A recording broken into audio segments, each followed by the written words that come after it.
Due to technical difficulties, we join the show already in progress. You know, the best you've seen is the Columbia sent the police in. At one point, they cleared the campus of all these people. They had them arrested. They were, from what I understand, no charges were pressed. They turned them loose. The next day, the camp goes up again.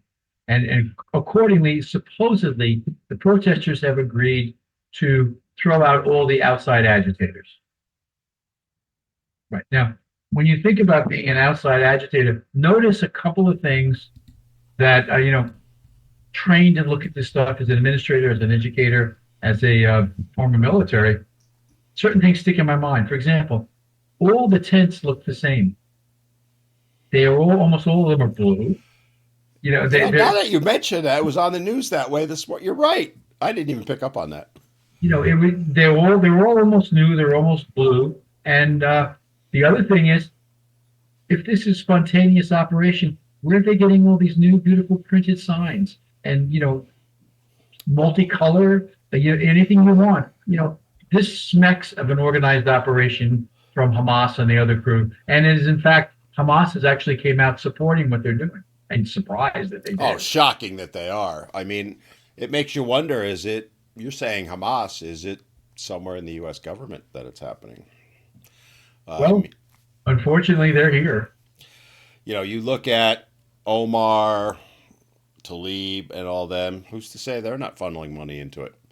In fact, I'd be shocked if they weren't funneling money into it. Slice of the Obama administration were born in other countries in the Middle East. And again, I don't have any problem with people protesting, but if any money is coming from anywhere in the government, then you've crossed the line, because now the government's supporting a particular ideal. It's highly suspect when a spontaneous protest or something that literally pops up overnight has all these prefabbed, beautiful, brand new tents of the same color. They have all these signs pre-printed, ready to hand out to carry, multicolor, and they all say the same thing. It smells of... And it's not just like at Columbia University, it's across the country, the exact same thing. California, you can find it in New York and in Chicago in between. What a coincidence. The news this morning locally here had UNC's campus, I think it was. I don't think it was either Duke or UNC. It was one of them up there. We're down in the southeastern part of North Carolina. It's exactly what you said, right? The multicolored signs, the headgear, the mask, the blue. I didn't even realize it, but yeah, you're right. It was all blue tents. And they're all new. And they're all brand new. And they're college students. Where are they getting the money for it? Come on. They can't afford their student loans, but they can afford tents? Come on. They probably bought them on their student loans because they know the government will pay for it. That some of them may have actually done that, sadly. But I again, it's troubling to me. And again, I have no issue with their right to protest, but I've talked about this on the show before. I grew up in a Jewish neighborhood. I've heard actual stories about the Holocaust from survivors in depth. And a lot of what we saw being said about the Jews back in the 30s, late 20s, 30s, 40s, is not far off from what's being said today. And that scares me, Bill. It really, really scares me. First Plant today was playing a speech from one of the protesters, I think it was Columbia, whose lines were, not only should Zionists not be allowed to be comfortable, they shouldn't be allowed to live. I've heard similar things, yeah. Again, we go back to the river to the sea. Yeah. It's that whole paradigm that a certain Dr. G, I'll just leave it at that so we don't get in too much trouble, back in the late 20s and 30s was using to other the Jewish populations in Europe to dehumanize them, and then use that as justification to remove them, give them special free train trips to certain places, and they never seem to come back from. I don't think we're that far from that, because they're already calling for it. Yeah, they're already calling for extermination. The other thing that, I don't understand colleges at least teaching history. For example, they're talking that, Gaza needs to be free of this kind of routine. Well, Gaza is free. Israel set them free whatever number of years ago,2006. they gave them 25 or 26 square miles of property, of which, by the way, a lot of it is Mediterranean beachfront, which could make a lot of money for an area if they decided to develop it. Right. It's ideal property, and I don't understand. They already are free, and what did they do when they were turned free and they were told they could hold elections and elect their own people? They elected terrorists who immediately took over and said, "We're in charge, and we're not having any more elections." Yeah, I mean, Israel basically stepped away 2005, 6, somewhere in that area, and they set them up. They made sure their water was good, electricity, all of that stuff. And it could have been, because I've seen people cover that and say it could have been a paradise, like a vacation paradise, like you said. They're on the sea, Mediterranean Sea, and all that, and they turned it into what they turned it into. Well, if you take a look, they're right near the Israeli beaches where everyone would like to go and spend some time on the Mediterranean. And from what I understand, they don't even have any real big issues with sharks and things like that in that area. So, I mean, it's ideal to make money if they wanted to. But at the same token, Gaza needs to be free. Well, they've been free for 20 years or so, or close to it. And what have they done with it? They've squandered it. They've turned themselves over to terrorists. Yep. And the terrorists have started attacking people, yet we're holding the people they're attacking as responsible for what's happening. Well, I mean, they're making the argument, well, it needs to be a two-state solution. There was one. I mean, effectively, Hamas became the government of Gaza. It was two separate states.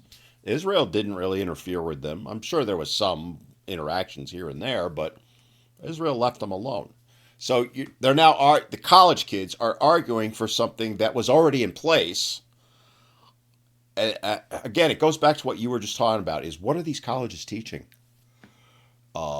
Because I mean, I've taught at college level for IT. I never got involved with the history department. You did. You're a history teacher, maybe not at college. You were in K-12, but how does put yourself in the position of a professor of history? Let's say Middle Eastern history or whatever. Do you honestly believe they're not teaching the reality that they've now gone and they're preaching that Israel is evil? And I'll give you an example of what we're talking about. When I first started teaching, was in a middle school in New York area. I won't mention the district. It rhymes with Yonkers. But and I started teaching there, and I was teaching American history. By the time the kids got to me in the 8th grade, they had been so poisoned or left-winged, if you will, with the bad things that are happening in this country. I had to go to the extreme other side just to bring them back to the middle. And this was many, many moons ago, because as you quite often point out, I've lived most of this history. Yeah, but it wasn't the 1700s, like I point out to you. Roughly when was this? 60s, late 60s? Started in 68 through early 70s. Then I went in the military. Okay, that's a valid point. Now we should discuss, Bill. So even then, you were seeing this type of stuff. Absolutely. But was it towards Israel also? Well, right after the big 6-day war, it became an issue. Okay, that's why I'm asking, because that was what I had in the back of my mind. What you have now, because you have to remember, back in the 6-day war, Israel was quick enough to just do what they needed to do, and the Arabs just deserted their tanks and ran home. They eviscerated the people that attacked them, just like they're doing this time. Right, but the problem was just in general. This was the beginning, if you will, of this 1613 project or 1619 project. 1619, yeah. Started talking about, the evil that was done in this country. Yes, we all agree slavery was wrong. We all agree it shouldn't happen. It was dealt with. It was tried to be dealt with when the Constitution was written, but the best they could get out of it was the 3/5 rule, and eventually keeping slavery. They balanced it state by state, so they kept it legal. If you were a slave state in, they had to bring a free state in. This routine, right. So they actually got to the point where they had to deal with it completely. But if you consider what I always tell people when you're looking at history, don't look at it from the lens of the year you live. Look at it in the lens of how the people lived back then. So go back Yeah. in 1776 or whatever you want to go. How did people live there? What was their life like? What was expected? This new democracy was a brand new idea that hadn't happened since Greece. Okay, it really hasn't been around, and the founders found it was more important with their problems with Britain at this point to deal with the bigger issues rather than slavery, right or wrong. For them at that point, it was okay because slavery was acceptable. Like it or not, Right. it was the way to go. And there were white people that had slaves. There were black people that had slaves. The trade coming out of Africa was run in many cases by the African tribes. They would capture other tribes and sell them out to other people. And slavery still goes on that African continent now. And it goes on through the Far East and whatever else. There are It probably happens in China. It's going on in the Middle East, and nobody wants to have that discussion, though. no, Especially these college kids, right? That to them, slavery was only in the U.S. and they demonized the U.S. Rightfully so, right? That you're right. it occurred. I don't have an argument with that, but when you point out to them, because I've done this, God, that's a rabbit hole you don't want to go down to into. But I've said to them, you do realize that the Chinese have enslaved an entire population, right? No, they haven't. Here's the proof. Well, that's not true. That's their answer. Well, what Yep. they say, I'll make the statement, they realize the Chinese have done that. What's your source? That's their standard argument. Source, they scream, right, online. Okay, well, here's your source. Here's the proof. Oh, that's not true. That source isn't valid. Well, here's another source. Nope, that one's not valid. And so on and so forth. They they're so close-minded. They've been so, and I'm going to use a term that I was using on my other show a lot this week. They're programmed. It's become almost, in my opinion, a cult to that level, like where they've been mentally programmed to think this way and to have any ability to freely think or question or any of that. It's been so ingrained to them since children, they cannot get out of it. And No. I fault them, but I don't fault them. You know, Well, my generation, I think, is the one to blame, right? I'm young boomer. We let them be this way. We didn't stand up and speak. Political correctness started, what, in the 90s, give or take? yeah. And that's a Russian thing. People don't understand that also. That, what you're saying is true, but I don't like it, so therefore we need to change it. That all started in the 90s and kept snowballing and snowballing to the point now where if you say to someone, well, a woman is fill in the blank, and they're offended by it, you, the person that said it, gets canceled. Well, I'm going to be, by the way, just as a side note following on this, I'm about to offend a bunch of people on the 4th of next month. Uh oh. I'm How's doing a Founders Day celebration for the party over in one of our local towns on the border up there next to you guys. And I've decided to do a prove me wrong element of it. oh boy. I should come to that. That could be fun. The prove me wrong it is going to be the Republican Party has been good for the state of North Carolina. Prove me wrong. I might have to show up at that, Bill, because I might be the one that does prove you wrong. Yeah, although, it is. although I have to be honest, in general, I think the Republican Party has been very good for the state of North Carolina. But Well, I have a few issues here and there, as you know. there's nobody perfect unless you're the principal from New York. Um, another on this same topic, another thing that I'm starting to see is panic from the Democrats. I think that in some ways they've goaded this on, but now they've got this train steamrolling down the tracks, and they don't know how to stop it, and it's starting to backfire on them. It's they've opened the gate and they've started the stampede. Now, how do they? And They they don't, found they can't control where it's going. yeah, they're in total panic. I mean, in New York, the police have stepped away from Columbia. They're calling on Satan. I'm sorry, Kathy Hochul, because she even looks like Satan. But anyway, my opinion, First Amendment, to send in the National Guard. Well, we all know how that worked at Ohio, right? That's a Kent State issue. I mean, but as we're filming this, I don't believe she's made a comment one way or the other. Not, But what if she does? Well, then these students are going to say, see, you're using the military against us. They're not wrong. They're not right, but they're not wrong. This is just going to keep snowballing worse and worse. It's backing, I think, the Democratic Party into a very, very bad position because there is a wing, Ilhan, Omar, those type of thing. Talib, I meant, not Omar.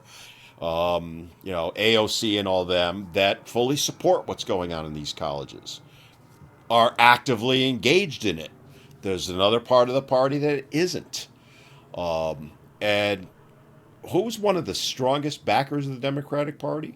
The Jewish population in the Foolish. U.S. At what point do you think, Bill, is the Jewish population going to keep their blinders on like they've done so often? Or do you think those blinders are going to come off and they're going to turn? I think they're starting to turn now in smaller numbers because you're seeing, let's be real. The first problem you've got is everybody's saying that the Jewish donors are pulling them, their support from the universities away. When you look at someplace like Yale or Harvard with a $15 billion trust fund, Mm-hmm.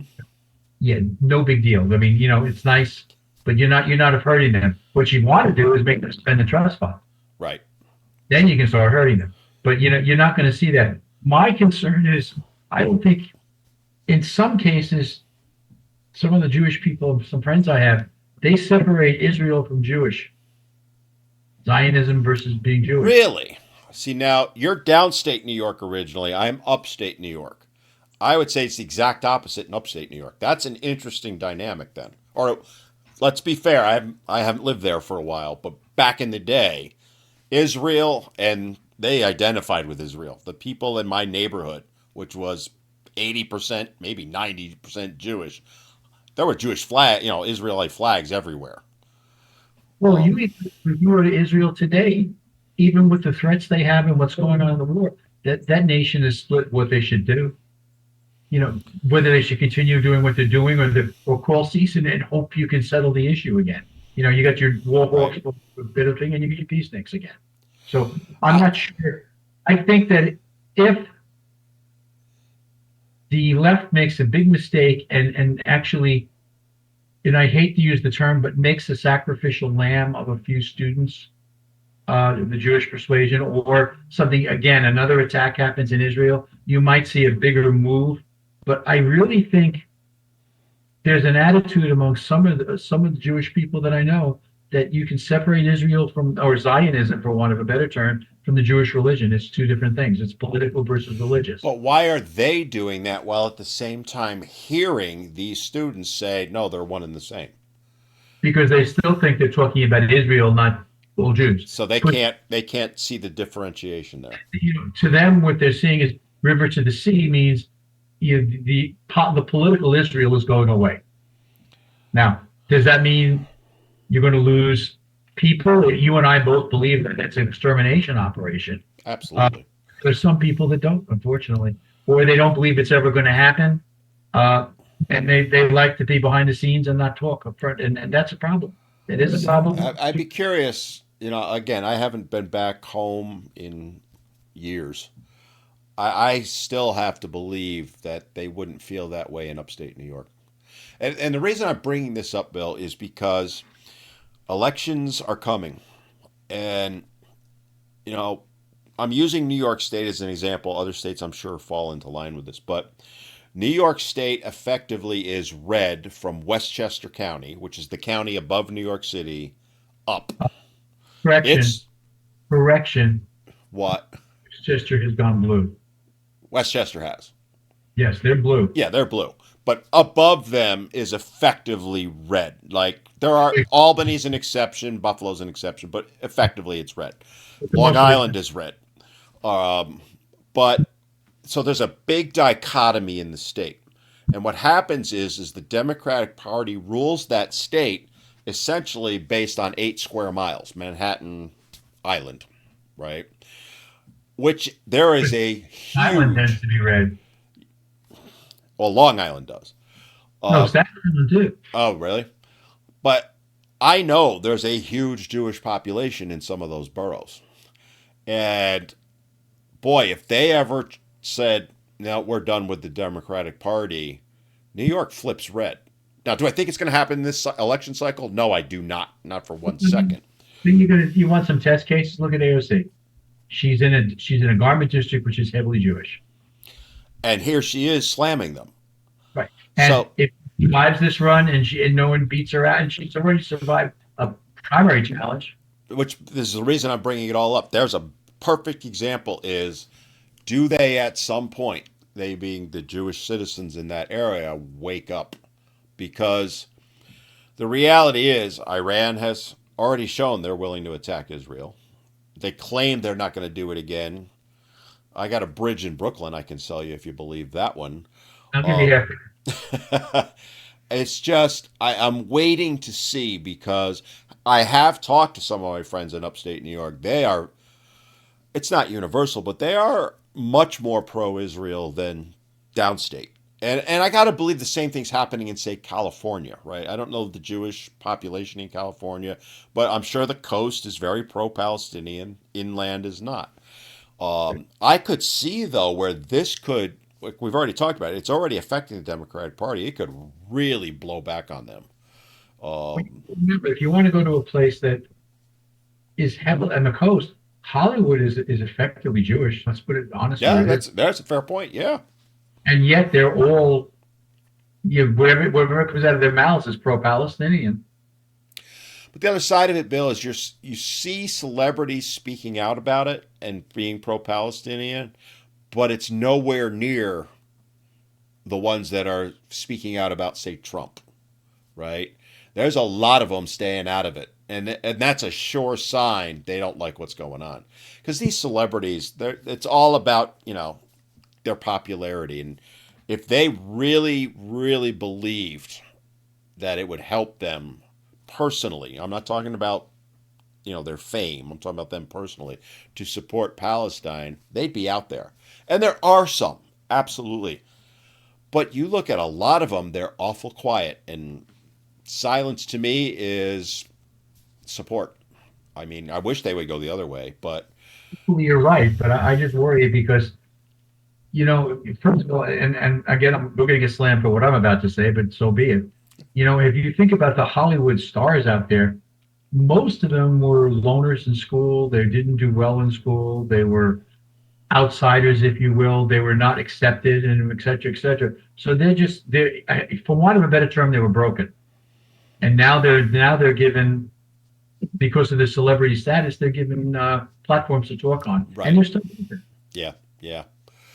All right, my friend. Well, it's time for our first break. We're actually way over, but I didn't want to interrupt us because we were on such a roll. Just call us butter. We were on a roll. So we're going to step aside for a couple minutes, and we'll be right back on Reclaiming America.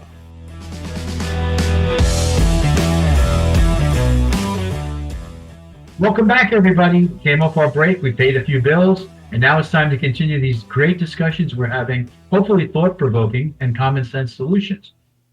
Dan and I were talking about the fact that we probably should spend some time talking about the Donald and some of the problems he's having. The toupee. You want to start, sir?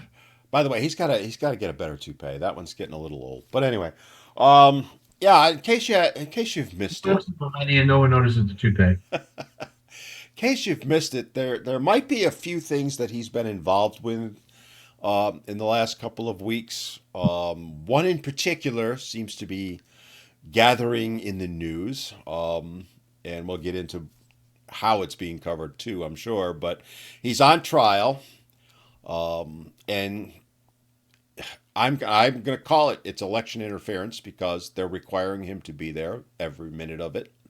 And they banned him from leaving New York State now. Yeah. So he can't effectively campaign. Where else would they do something like that? All right, Banana Republics. But you gave me, off air, you were giving me a little tidbit of information today. So he's on trial for allegedly paying off some people to not tell their side of the story, if you will. And apparently something happened this morning as we're filming that I wasn't aware of till you just told me. So why don't you share it with the audience, Bill? The publisher of the Inquirer was called by the state to testify about the $100,000 that didn't even go to this Stormy Daniels, it was to another woman. that supposedly they tried to buy off, and Trump wanted to do it. So the attorney asked him some questions, and the guy suddenly turned and goes, "Oh no, Trump didn't want me to do that. I did that on my own. He tried What? to." Now, This is their star witness, by the way. he was one of the top two witnesses. So that went really well for Mr. Bragg and the people in New York. However, the other thing you mentioned earlier with Donald, or the Donald, their other mistake is going to be they've limited him to stay in New York, so he can't do a lot of things. But you saw yesterday where he went to the a construction site before he went to the show, and they were singing USA, they were singing everything that we want him, and they started interviewing people, and they said, "We're sick and tired of what's going on. Trump's our man now. We're doing what we need to do." What could be funny, and you think about this, if they make him for the next 2 weeks stay in New York, and every morning and afternoon he does something in New York State, he could possibly pull this state out, which you talked about a while ago, and you did. I'll give you credit for that. I think there's a very good chance.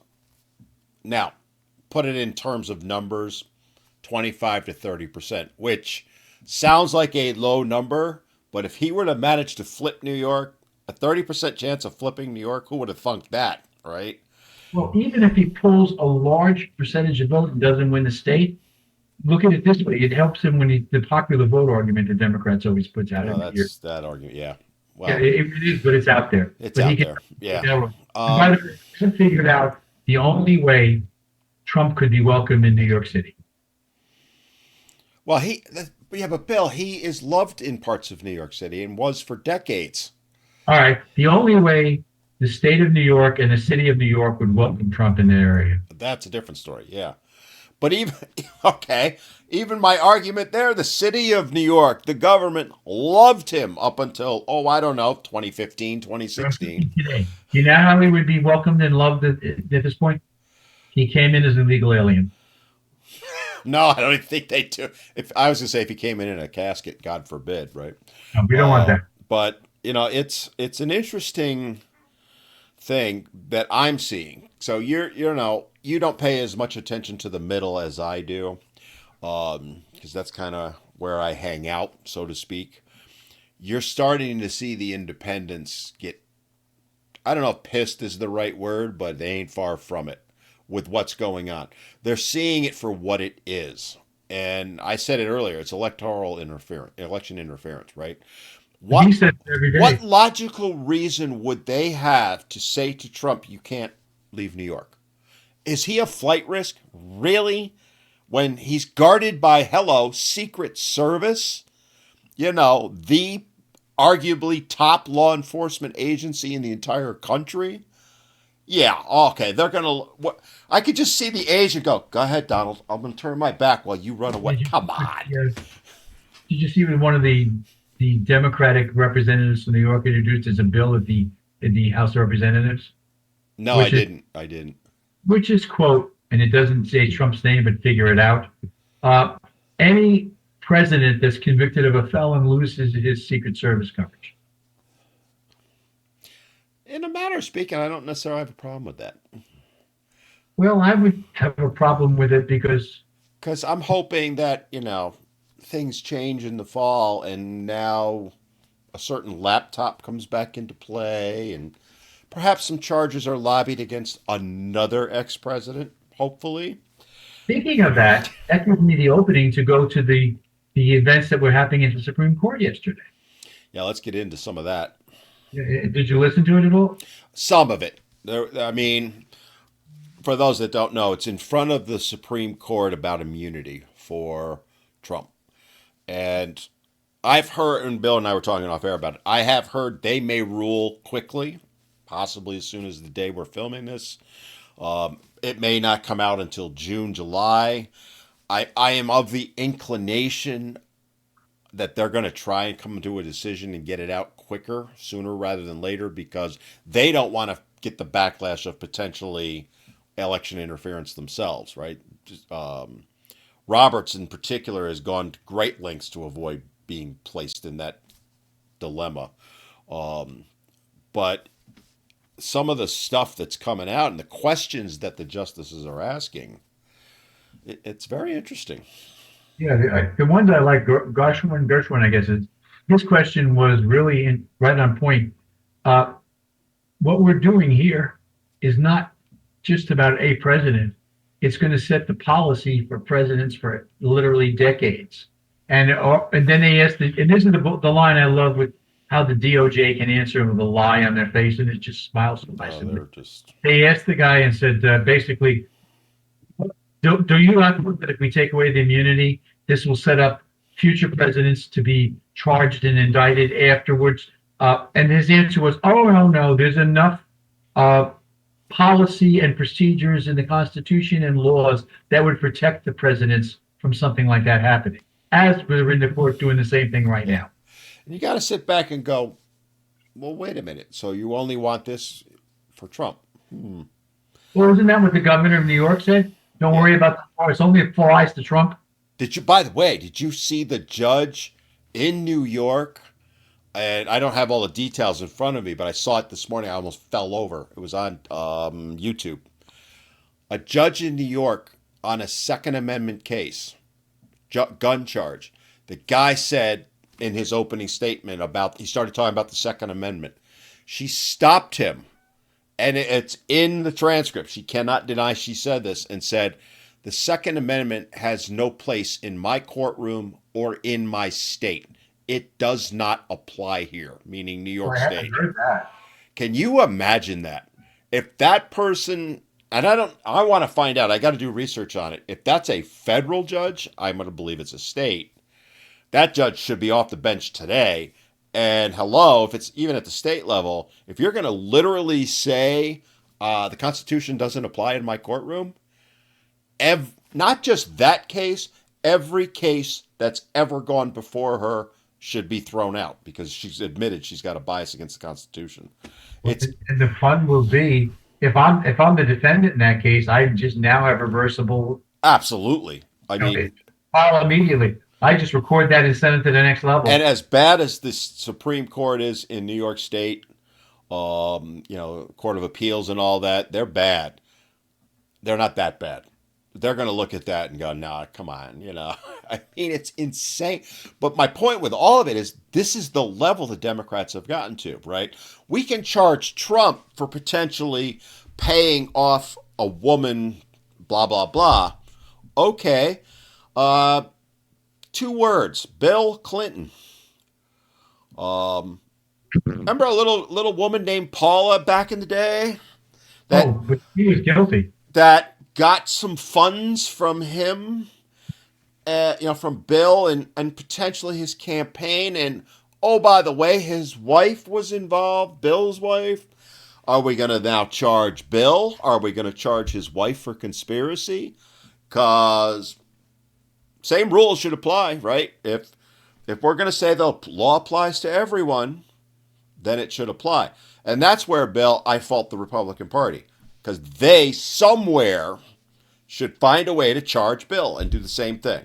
The question is going to be: is the term limits on the thing on the law applicable? What Because ter- what are the term limits? I don't know. I honestly don't know. you're talking about the application of the law. Because we have a sunset date, you got to be within 5 years or 10 years of doing it, and you're talking 30. I'd still file the charges and let them get thrown out just for the fun of it. Okay, we won't go there. But that's interesting, and this is what concerns me with the Supreme Court's. They're almost looking to split the baby, and Yeah. the questions look like that. Can we separate what he legally can do from what he personally can do? You know, and make him immune for some and not the others. I think that's a problem there because then you start defining what's personal and what's professional.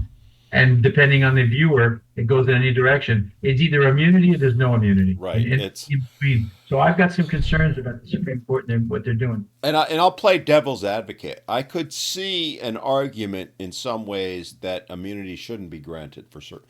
Like I'll give you a perfect example. Immunity is pretty blanket, right, for a president. Well, what if a president reached down into, what's the name of that? The Constitution desk, right? Um, and pulled out, oh, I don't know, a 357 Magnum and blew somebody away. He should not be able to go, oh, I got immunity. Um, that's an extreme case, but I'm using it as an example of what to make my point. I do think there can be some limits on immunity. I don't have a problem with that, but that's not what's going on here. We're seeing Soviet style trials where the Yeah. judges are literally violating every rule in the Constitution, and they have to know they're doing it. I think a lot of this bill is keyed to disrupting this election, right? If they can keep Trump in New York and occupied in that trial, he can't be out campaigning. They know they'll get there. I can tell you right now, they're going to get their conviction on Trump. Slam dunk, because you know it's going to happen. And he'll appeal it, and eventually he'll get out of it. But it'll be post-election, because the appeal process takes years.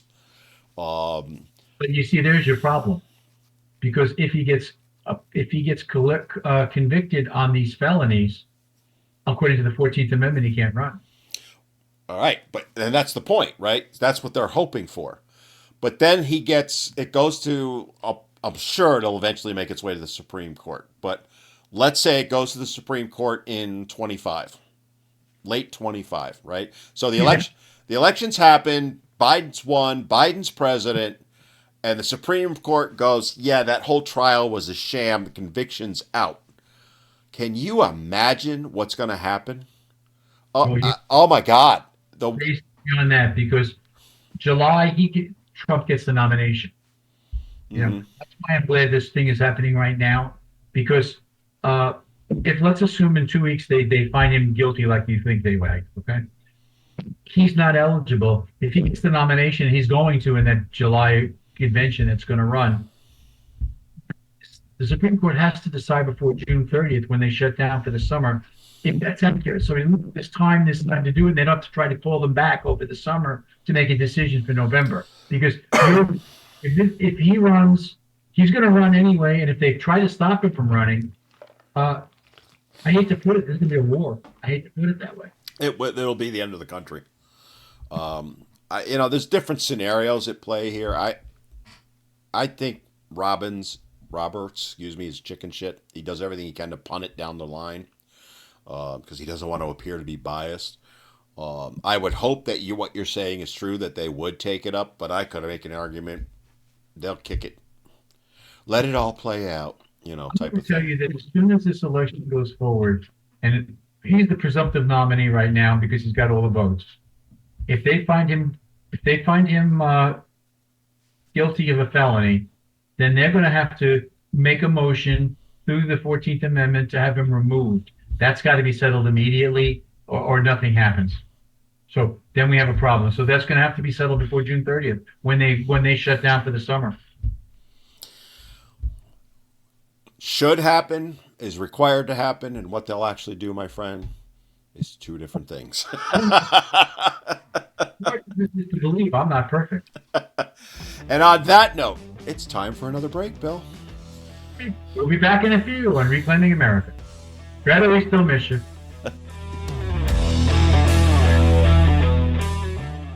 Welcome back to Reclaiming America as we go into our final segment. We've had a very interesting, provocative show at times, but I believe well thought out and well presented. So hang on there, we do the last part. Yeah, but we're agreeing too much, Bill. We got to argue about something because it's no fun when we're agreeing on everything. What do you got? You did something we wanted to start this part with. Give me a topic that I can argue with you on. No, Let's talk the recent vote on the FISA. because we're on the same side with that. No, we're not. Oh, yeah, we are. You fully supported your boy. I'm not going to mention his name. I have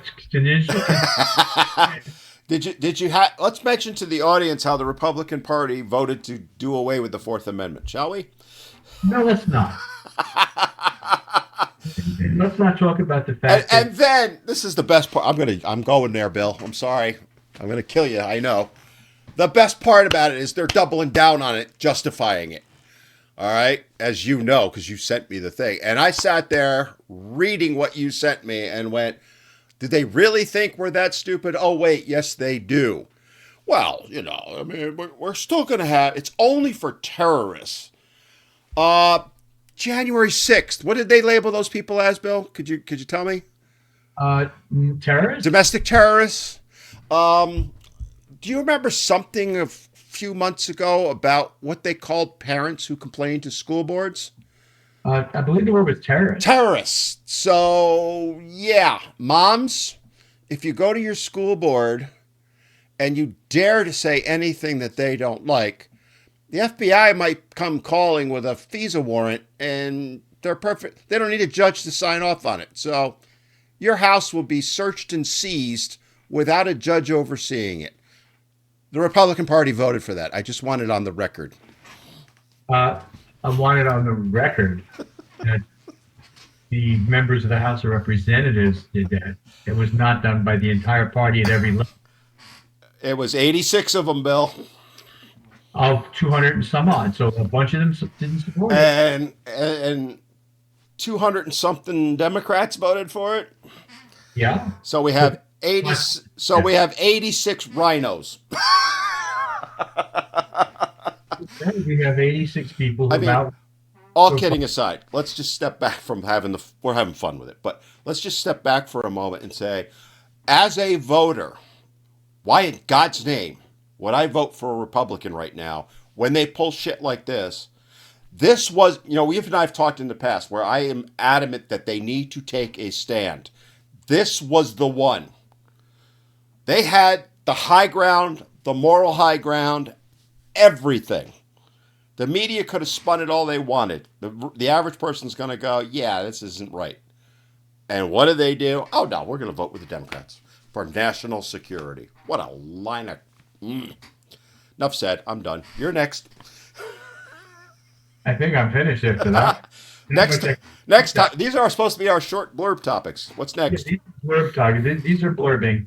But I would point out to all our viewers that even let's assume we have a rhino Republican, and there are a couple out there. Couple? I got 86 of them, Bill. Yeah. And maybe they only vote the way you want 50% of the time. I'm going to go down that low. 50? Try maybe 5. Is it better than the Democrat that would vote 100% of the time against you? What was the vote for the $95 billion to go overseas? That was a different issue. Okay, but how many Republicans voted for that? Don't have it in front of me, sir. Many, right? There were a few. A few. Okay. This would be the same party that said we had to cut spending and has sent over $1 trillion overseas. Okay. That brings us to an interesting point. At one point, do we stop supporting the Ukrainians? We spend more on the Ukrainians than we do our veterans. Enough said. We spend more on the Ukrainians than we do the Israelis. Unbelievable. Much more deserving. Get me fired up, and I'm having too much fun. I know you are. I'm sitting on my chest here, but Bill, I may have to send an ambulance over Bill's way to get his heart restarted by the time I'm done. Red shirt so you can't see the blood. I'll throw another topic out real quick, and we kind of talked about it off air. And this one actually is a legitimate thing that needs to be addressed by both parties again, and they won't. The administrator up in, I believe it was Michigan, last January was vilified for supposedly making racist comments, sexist comments. I'm not going to repeat what they were.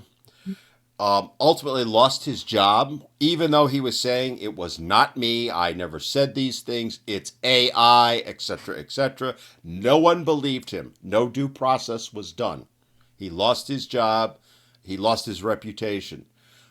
Oh, darn it if it didn't come out in the last day or two that it was AI. And they arrested the man that did it. And they arrested the man that did it, who, by the way, a lot of news organizations aren't showing that man because he happens to be in a, let's call it protected class so that we don't get accused of things. I haven't seen his picture, so I don't know that. Well, let me say it this way. He's not a white male, Bill. Okay. Okay. Enough said. Woman. Yeah. Huh? He identifies. He may, I don't know, but let's just say he's not a white male. Coach. And again, it speaks to the danger that I use AI, full disclosure. I think in some ways it's fantastic. But the danger of it is on full display here. It is very. I mean, I did a little playing around, and if I wanted to, and I would never do this, I could take Bill's image and his voice from this very recording. You only need about 20-25 seconds of something, and then it would recast his image and make it sound exactly like him, AI would, and you would not know the difference. And Bill would be sitting there going, I didn't say these things. It needs to be addressed, and it needs to be addressed at the federal level. And I would like to point out on the air that if anything comes across that was controversial, it was AI. I did not say it. I could make you, oh. I actually played with it. It is very, very easy to do. And I'll tell you right now, I would never do something like that. But there are some not so nice people out there that have no scruples whatsoever, as this gentleman who did it. But it speaks to the potential. I mean, they could take Trump. I mean, they already clip his words and repurpose them in different ways. Imagine what they could do with a clip like that the day before an election. Yeah, and the world would see it and would not know the difference. They So it wouldn't was. know. And all he would be sitting there going is saying, I didn't say this, I didn't say this, but the damage is done at that point. It'll be interesting though. With him, it's possible he said it. And I like Trump. He does fly off the handle, but That the filter in his brain doesn't work real well. sometimes it's, yeah, I know. But But it's the way he functions, and most of the time that gets him in trouble.